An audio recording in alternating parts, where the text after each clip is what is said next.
610 US. Wow. 610. This is US. So, American wala. I should look for 32. Not 10. Hi vlog, it's me Don and welcome back to my channel.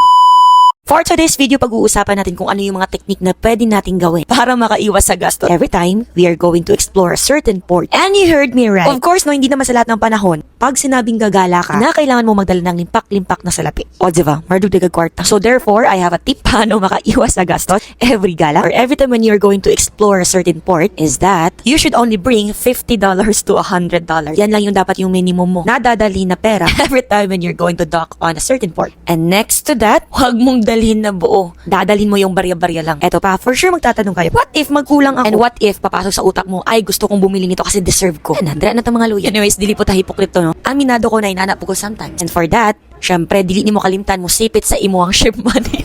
And so, dra na jud, binughaay na jud og budget. But, as much as makaya pa tison, o hala tiis. O siya, dili na ako padugayan pa, welcome sa Cayman's Island. So, as you can see a while ago, we had dock on this port using the tender boat. And by the way, Cayman's Island is located in British Overseas Territory. And this port encompasses 3 islands in the Western Caribbean. So therefore, yung mga beaches dito is napaka-sexy. Ihahalin tulad ko yung beach dito sa Montego Bay or yung sa Jamaica. But this time, I don't have so much time to explore the beaches. So then, I decided just to explore and just to wander around the city. I don't know if it's the city directly that we had. I must say, or I should say, it's just around the port. And since hindi ako nagdala ng sobra-sobra sa budget, I decided to do window shopping.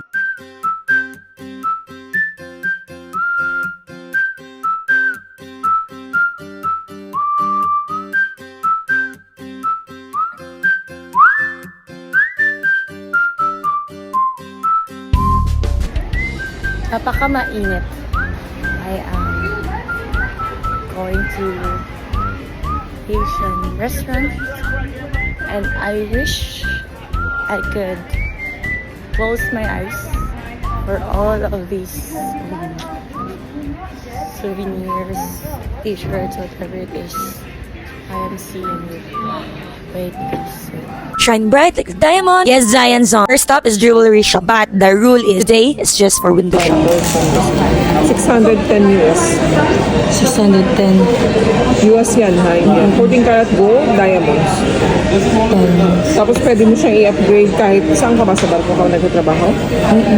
Pwede mo siyang upgrade sa mga location na meron kaming Milano. We have Milano, no?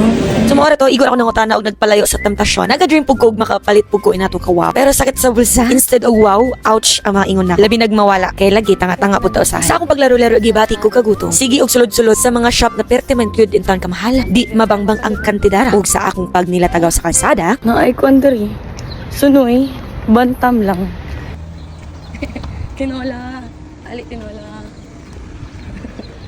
so far sa akong pag-window shopping aning lugara, ori abuyag jud ilang mga presyo ha. Labi na ang mga branded items ay di basta-basta. Pero dili ka kumpiyansa, daghan kayo Pinoy diring dapita. And pati pud sila, aminado na perte jud diring mahal. Ang ilahang cost of living, according sa kanila, mas prefer pa nila mag-order sa Amazon kaysa mag-shopping diring dapita. Ug ang technique nila, for example, isa ka grupo nga magkaila nga mga Pinoy ditong dapita, mag-order sila og one time lang jud. Kay ingon pud nila para dili kayo sakit sa tangkugo ang delivery fee kung maabot na sa ilaha. Well, anyways, speaking of the food, ako food gusto gyud pud ko og food. Ang lasang linyada lang sa Asian food. Og dirita nalagpot sa pinakamura na jud ni nga presyo nga ako nakitaan. And we are very lucky nan ilang display kay pasok sa akong panglas. Di ba? Amino man nato og dili basta buffet gani ang istoryahan. Dili tanan makaon nimo. Ay mali, agin. Dili tanan gusto nimo kauno. Ug ang nakanindot aning kanananabisan og a little bit pricey siya. It's okay. Kay libre man ang drink. So, in wala na mapugi. Nihabhab na ko aning dapita. Ug sa laktod nga pagka-istorya, no, may mga pagkakataon talaga di mo mapigilan na maging emotional. Looking myself 6 years or 8 years ago, labi na ko tong estudyante pa ko college days, pastel rin ako ma-afford. Og grabe na nako kalipay. Pastel, tapos parisan og tuyo nga na ay kalamansi. Ay, sulbad pa sa solve ang gibati nga kagutom. O siya, sobra ka chismis na kayo. Anyways, thank you so much for stopping by and watching this video. Please do not forget to follow this page.